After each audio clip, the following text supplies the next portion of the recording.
everyone. Welcome back to another edition of the SBK Betting Podcast. It's Thursday, the 16th of January, and I think at long last we've finally got our racing back, and we aren't in a situation where we're worrying about abandonments. We were very much at one end with the weather last weekend, and plenty of our good races were abandoned, and we were left with a whole host of all weather action. But the weather is slightly playing ball, if not a little bit foggy outside, but it looks like we've got some cracking racing this weekend.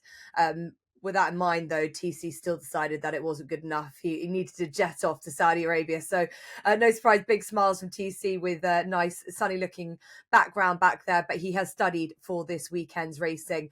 And even though we didn't have any jumps action, it was great to see Pacifist win for the podcast. My tip at 4-1 in the 4:15 at Newcastle last weekend. So I hope everyone followed that through. Before we get going, we have a 20% Saturday racing ACCA boost offered from SBK. 4 legs, opt-in required. And with that in mind, we're going to give you 3 options, I'd say, for those 4 legs, because we've got 3 races we're going to preview this weekend. And we're going to start off with the Clarence House Chase. That's at 3:25 at Ascot. We've got the new Winter Million weekend. We've got a bit of Windsor, a bit of Ascot, and hopefully it's going to throw up a lot of fun. And with that in mind, I think the Clarence House Chase, safe to say, this race has thrown up some goodies in the past. I still remember the spine-tingling feeling of watching what was the SBK Clarence House Chase and Shishkin and Energumene in 2022, 3 years ago, guys. I don't know what that's about, but it feels like yesterday. Since then, Editor de Geet won the race in 2023 when it was at Cheltenham, and then we'll never forget when Alexia de Nutz lowered the colours of Jonbon in this race again, staged at Cheltenham last year. But thankfully, there will be no problems at Ascot. They've got good to soft ground, and now 2 multiple Grade 1 winners face each other off. Jonbon at 6-4 on, and a former champion chase winner, Energumene, 5-2, and the race is completed by Edwardstone and Boot Hill. A 4-runner race, but a cracker, and we've long wanted to see these two line up against each other. And TC, on figures, Jonbon is officially £1 higher than Edwardstone. Will that advantage be confirmed and a little bit more on Saturday? Yeah, I think Jonbon's definitely the horse to beat. He deserves to be a short price favourite. Look, we've got a small field, but it's a really good select field, isn't it? 4 top quality horses. I do think Boot Hill and Edwardstone are potentially just a cut below, and that's not necessarily anything against those 2 horses. It's just that Jonbon and Energumene are 2 of the best in this division that we've seen for a long time. I think Jonbon has a big advantage over Energumene. Not only the age of the horse and the fact that Energumene came off a long layoff last time. Yes, he looked nearly back to his best, and the RPR suggests he wasn't too far away from the Energumene we saw a couple of years ago. But I just think Jonbon has more consistency. He's got that fitness advantage over Energumene. And it's interesting, isn't it? Because these 2 horses have lost the last 2 renewals at very short prices. Now they're coming back to right those wrongs. And I think Jonbon's going to be the one to do so. There are a lot of people on social media that potentially don't love this horse, but how can you not? He's won 16 of his 19 races. The other 3 starts, he's finished second. Most of them, he's bumped into good horses. Obviously, one in this race where he made a terrible mistake, and that cost him victory. He's just a super consistent horse, a very good horse, and he should be adding a 17th career successor. Yeah, look, Jonbon is got the family, doesn't he? He's a close relation of Duvon. It still feels like it's going to take some time for any sort of real racing purists to sort of put him in that echelon. But as you say, he's got the race record to prove that. Energumene is being a super horse, Ross. He, as TC's touched on, he's had his issues. But if they both turn up as good as they can be, and we've got a really on paper a match race, this could be a cracking spectacle. Tactically wise, do you think this is a race where Jonbon can show off what he can do against Energumene and out jump him? How do you think Nico de Boinville goes about and beats Energumene? I think it's the other way around, Jess. I think Paul Townend has got to try and beat Jonbon. I think Nico can happily take it whichever way it comes. Energumene did run well in the hilly way, but he was getting £10 from Banbridge, who was upsides at the last. And whilst Banbridge is clearly versatile, you'd have to say the fact he stayed so strongly over 3 miles, you'd be hard pushed to say he's as good over 2 as he is over 2.5 or 3. I didn't like that Energumene jumped out quite violently to his right over the last couple as well. Like, he previously adjusted a little bit right on occasion, but never seen him jump out right like that. So presumably Paul Town is going to have to be a little bit off the fence, otherwise that's going to compromise his jumping in towards the rail. And on good to soft ground, I just think Jonbon's going to have too much pace. So I think it's reliant on Paul Townend to stretch this and try and play to Energumene's strength, which is a strong stayer at this trip. But Jonbon's not lacking in stamina either. He's got pace as well. He's a younger horse. He has won around here in the Kennel Gate over hurdles. He was pretty impressive that day. He quickened up really smartly off a fairly moderate pace. So I find it hard to see a scenario on this ground where Paul Townend can create tactics that get Nico into bother at any point. They're both good jumpers. I think Jonbon is the better jumper, particularly with Nico de Boinville on board. And I think it is one of those strange things that because he cost a lot of money and because he's Duvan's little brother, it's been a very slow burn for people to sort of acknowledge he's a really good horse. He's rated 170. He's been rated 170 for a long time. He bumped into Constitution Hill in the Supreme Novices. He bumped into Al Fabiolo, who was a really good horse in the Arkle. And I think they got their tactics wrong in the Arkle anyway. I think if they had the time again, they'd be more aggressive with him. He's a really good horse, and I just don't see how he gets beat here, really. Yeah, I think it seems as simple as that. We haven't seen him. He wasn't able to take on that champion chase task, as we know the Henderson team going through that really difficult patch. But he is very much the top of the betting list for the champion chase, and he'll cement his position there should he beat Energumene here. And it seems like a very positive vote of confidence behind Jonbon from both TC and Ross. So that is the Clarence House Chase. As said, that horse Jonbon 6-4 on, and he could pretty much, you'd imagine, be a confident selection in your Saturday Racing ACCA, which, as we mentioned, there's a 20% boost in that from SBK. Well, let's move on to Haydock, where there might be less definitive answers. We go up there and there is heavy ground for Peter Marsh Chase Day.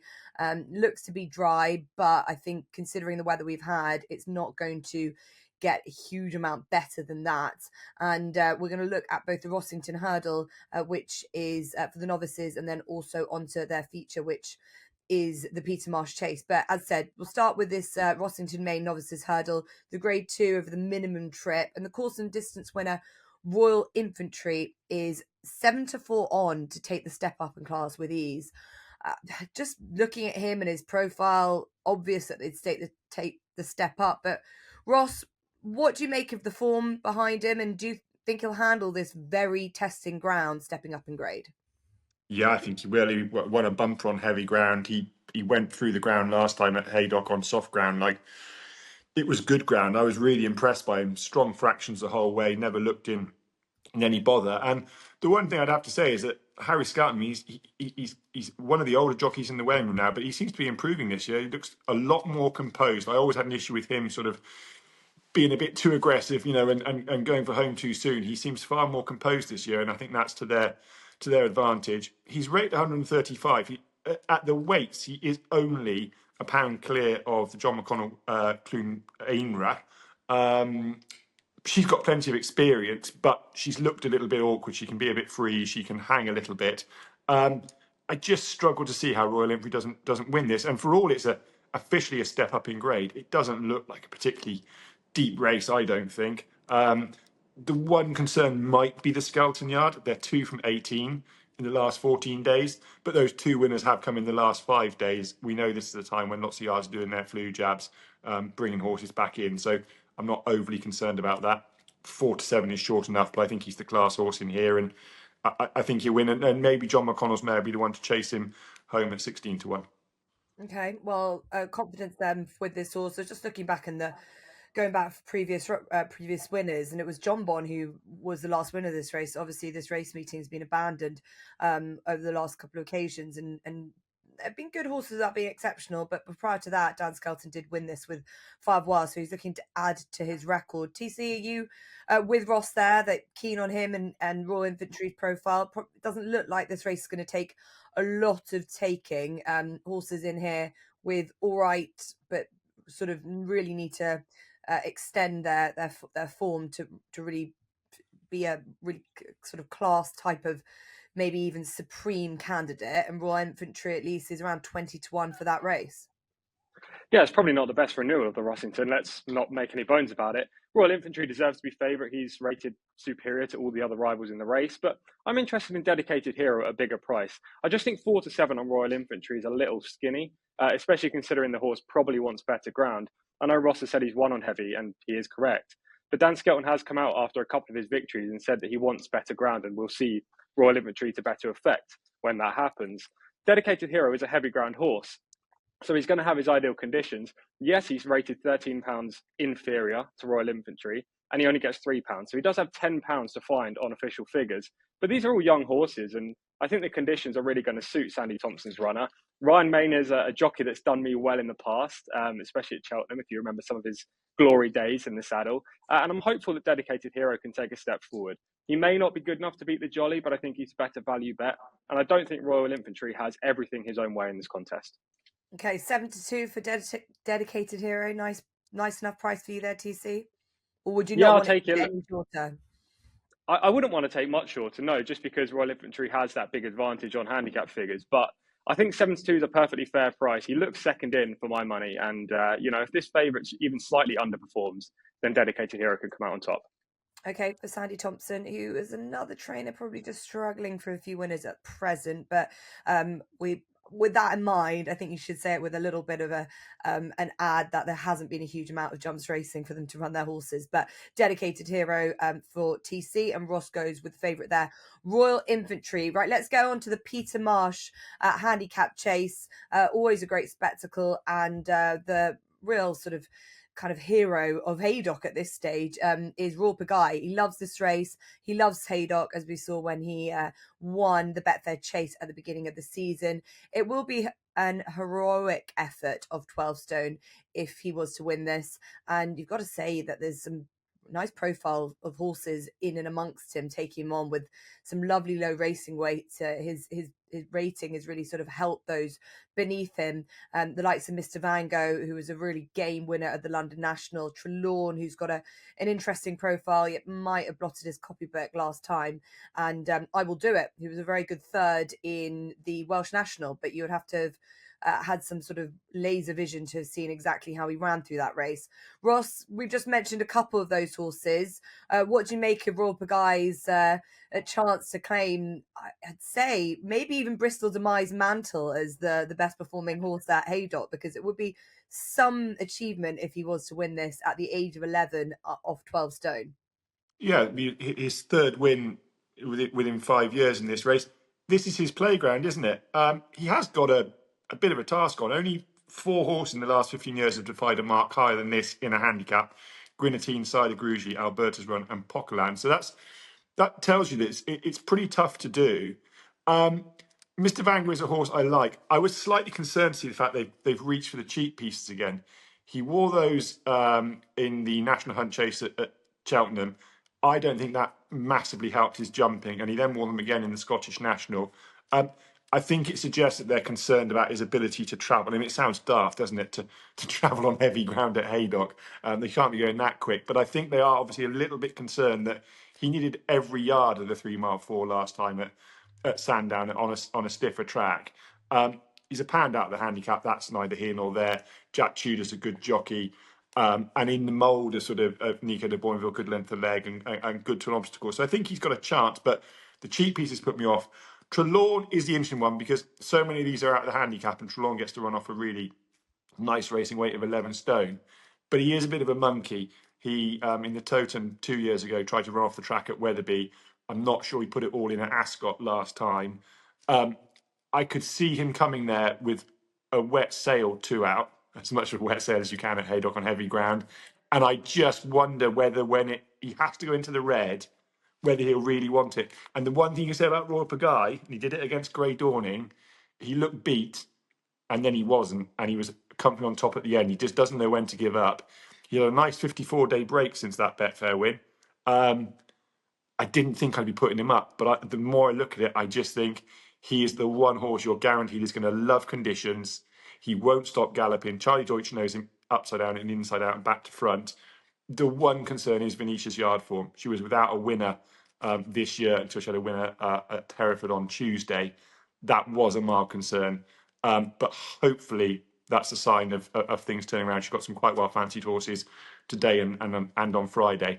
So yeah, I think Royal Pagaille is the one they've got to go and beat again, to be honest. Yeah, fine, fair enough. Yeah, as I said, I was cautious of mentioning that, and I did look at Venetia's form and think not at her best, especially what a few months she had prior to Christmas. But we haven't had a huge amount of racing, but keep an eye on what she turns out over today, if you're listening Thursday, and it was certainly Friday, at least ahead of a big weekend for her and her team at this track, and obviously at Ascot as well. So Royal Pagaille stays all day, loves the ground, loves the track. Charlie Deutsch adores this horse, really gets on well with him, gets so much out of it. TC, can you buy into that, or is it difficult to find a horse that will be able to sort of knock him off his pedestal at Haydock? Who could do that potentially? Look, I respect Royal Pagaille. This is his race, isn't it? I mean, when we think about the Peter Marsh, we do immediately think of Royal Pagaille. But I think he faces a new strong challenger in Trelawn. And that's not to say that I don't think Royal Pagaille could win, because I do. I think he's the most logical winner of the race. But at a slightly bigger price, Trelawn is the real joker in the pack, which Ross kind of alluded to with his reasoning behind this contest. Kim Bailey has campaigned this horse, in my opinion, with a view to making him into this proper staying chaser. Last year in the novice ranks, he was a bit hit and miss. He was very enigmatic. He didn't really know which Trelawn was going to turn up. But this season, I think we've seen a better Trelawn. That victory over Iroko at the track not only proved that he handles conditions at Haydock when it gets testing, but also proves that he's a very good horse. Iroko's yet to boost the form. Obviously, he came to grief next time up, where I think he probably would have won if he stood up. Obviously, it was very early in the race, but he was the horse to beat in that contest. However, beating Iroko, you have to be a pretty useful performer to do that. Last time at Ascot, he didn't really get his ground. It was good to soft. He prefers it much more testing. And I know he has been a bit enigmatic going left-handed before, but I genuinely think he's a better horse going left-handed than right-handed. So maybe that's another reason why Trelawn didn't put up his best last time. He also bumped into two very nice horses, Victorino, who's a bit of a course specialist there, and the Changing Man, who's well handicapped. So I think Trelawn's open to a lot of improvement. Maybe he's not good enough to beat Royal Pagaille, but he gets a lot of weight, and I think he's open to plenty of progression. So I'll take Trelawn at a bigger price. Yeah, do you think he definitely stays? That would be my only concern with him. I think he does stay. It's a little bit of a question mark, of course. He's not as strong a stayer as Royal Pagaille, but Royal Pagaille's jumping can be a bit hit and miss, especially when they go hard up front. And with Mr. Vango in there, it does look like there's a proper pace on. So I think if he can get into a rhythm, he can put Royal Pagaille's jumping under pressure, gain an advantage coming into the home straight. And even if he doesn't stay as well as Venetia's runner, he should have a 2 or 3 length lead at a certain point of the race where that could be long enough to hold on. Okay. We've got Trelawn, we've got Royal Pagaille, two of the ones that you wouldn't be surprised that punters are going to latch onto. So Royal Pagaille for Ross and TC with Trelawn. I was umming and ahhing whether I was going to put up selection. I'm going to add to it. And sorry to producer Alex for confusing things, but I'm going to add to a couple of my nap and my next best later, because I do think I will do it. Considering he went up £3 in the handicap for his third in the Welsh National, he actually, because of the presence of Royal Pagaille, has a nice racing weight of 10-12, and Dylan Johnson takes 3 off, whereas he had 11.6 for the Welsh National. So he's actually got a nice racing weight, just considering all matters, and the fact that he's got a rating of 150. He's not getting any younger. It's been a long time since he's won. I don't know if he'll win the race, but I think he's probably a solid each way price. Having said that, 8-1, it's skinny, but it's probably just about acceptable for each way in this race. But there's only 8 runners, dead on 8, so we may as well play that. So I will do it for me to add to Trelawn for TC and Royal Pagaille for Ross. Right, okay, those are our selections for our main races that we are focusing on. Now to Naps and next best selections, and there's a lot of good racing around on Saturday. Ascot hosts a very fascinating juvenile hurdle. I don't think anyone's put up a selection in that race, but keep an eye on Lalamba, an unraced horse who's got the same profile as Sergino with Nicky Henderson. He's a horse that won his only start in France. Nicky Henderson has said that he's a different model to Sergino, but he's already a skinny enough price for the Triumph.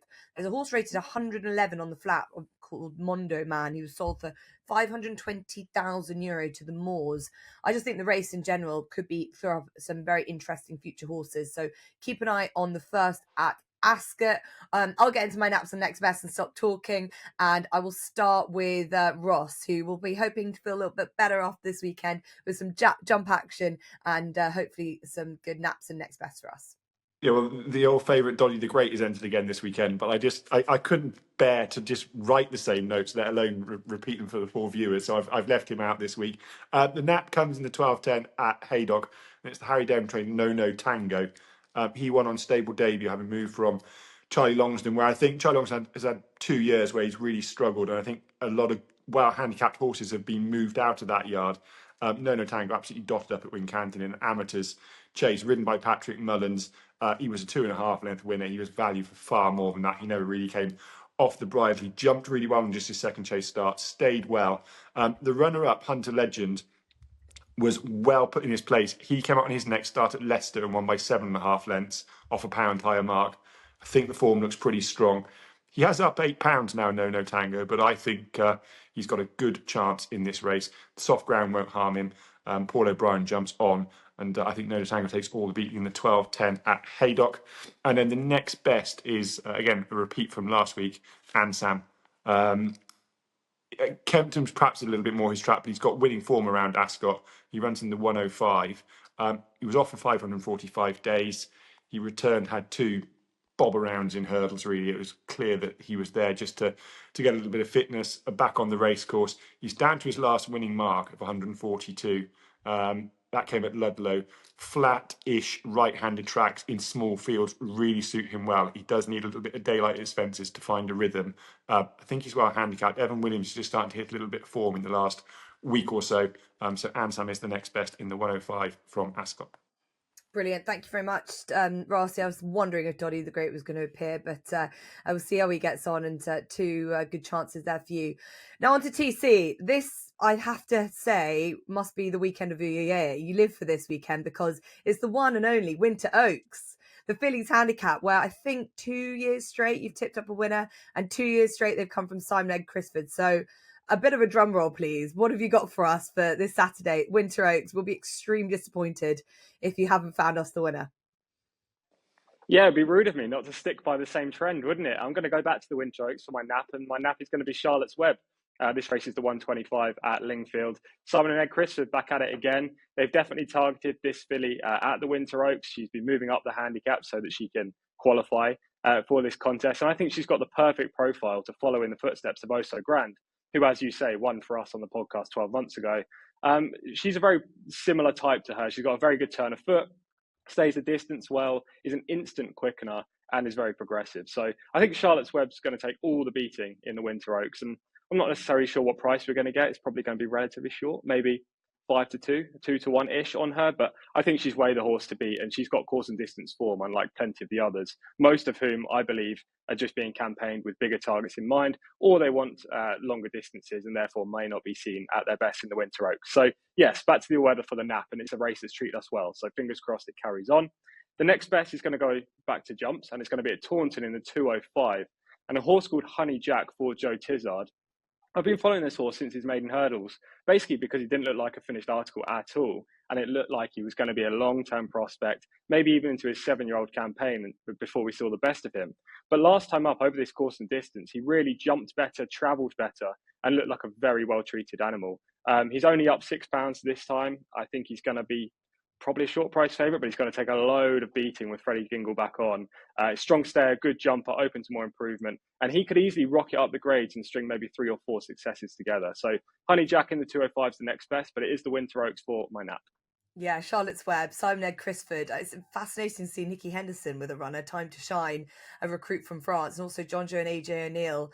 I think that Simon Ed Crisford will be hoping to say, stick to the Ascot, boys, stick to the Haydock. So I farm this race. So let's see if Charlotte's Web can add to the successes for the podcast and the good record that we've got. Right, for me, I'm going to Ascot in the 215, Gary and Josh Moore's Cot Mask, hoping that he can reverse the form with Marta Tour of Venetia Williams's. They've now got a big difference in ratings, £18 being the difference. And the last time they met, it was a much smaller than that. And I think that essentially Cot Mask is a real, he's a bit of a terror when it comes to his jumping.